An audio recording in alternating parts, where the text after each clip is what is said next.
ndio ilikuwa kwa mara ya kwanza timu ya Afrika ama nchi ya Kiafrika kusini mwa jangwa la Sahara inacheza kombe la dunia mwaka huu wa 74.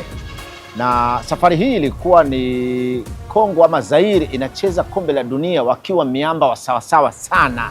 Sio miaka hii mko wengi, mwingine kuna papatu wanasema watoto wa mjini kwamba kuna mwingine kwenye kundi tu ilitokea unasikia kuna namna gani mtu kapita, lakini wakati ule nchi ilikuwa ni moja tu kutoka Afrika, moja. Na awali mwaka 70 kwa mara ya kwanza Afrika inashiriki kombe la dunia walicheza Morocco, na ni nchi kutoka kule kaskazini mwa bara la Afrika, zile nchi za Kiarabu. Mwaka 74 Morocco, kwa maana ya mwaka 73 kutafuta timu itakayokwenda kucheza kombe la dunia, ni Morocco huyo ambaye alipangwa kucheza na Zaire ambayo tunazungumza leo kama Jamhuri ya Kidemokrasia ya Kongo, katika mchezo uliochezwa siku ambayo hapa Tanzania ilikuwa ni mkesha ama ni siku ya tunasema 9 Desemba, siku ya kumbukumbu za uhuru wa Tanganyika, miaka 12 ya uhuru wa Tanganyika mwaka 73, 9 Desemba. Siku hiyo pale Kinshasa kwenye uwanja maarufu miaka ile Stade Tata Raphael, ilichezwa mechi hiyo kati ya Zaire ambayo sasa tunasema Jamhuri ya Kidemokrasia ya Kongo na Morocco, Lion of Atlas. Ile mechi wakati Morocco ndio alikuwa anapewa nguvu kubwa, alikula mzinga wa magoli 3-0. Kwenye AFCON Zaire waliingia kama timu ambayo tayari ina tiketi yake ya kombe la dunia, na walichukua ubingwa wa Afrika pia mwaka huu wa 74, na kwa kweli walikuwa miamba sana.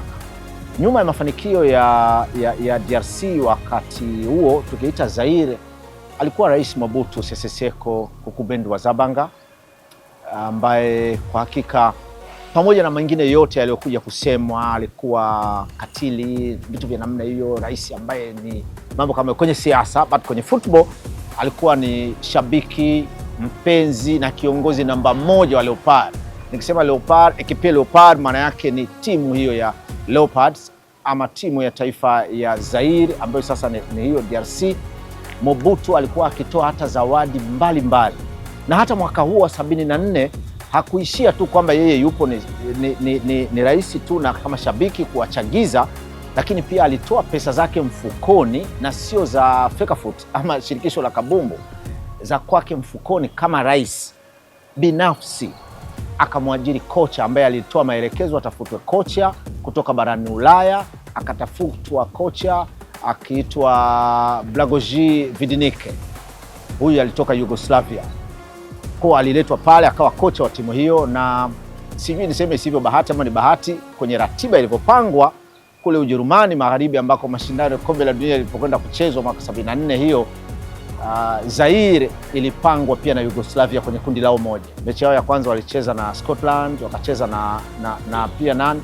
Matokeo yake kilichokuja kutokea kwamba mechi waliocheza na Yugoslavia walifungwa mabao 9, na Yugoslavia akapata nafasi ya kusonga mbele, na Zaire ndio ikawa mwisho wao huo. Sasa yakasemwa mengi kwamba Vidinik ameuza timu, alimpanga nani huko, alipanga nani kule, mambo mengi alisemwa, lakini mwisho wa yote ukweli ni kwamba Mobutu alitoa maelezo kabisa kwamba Vidinik akirudi hapa kichwa chake halali yangu.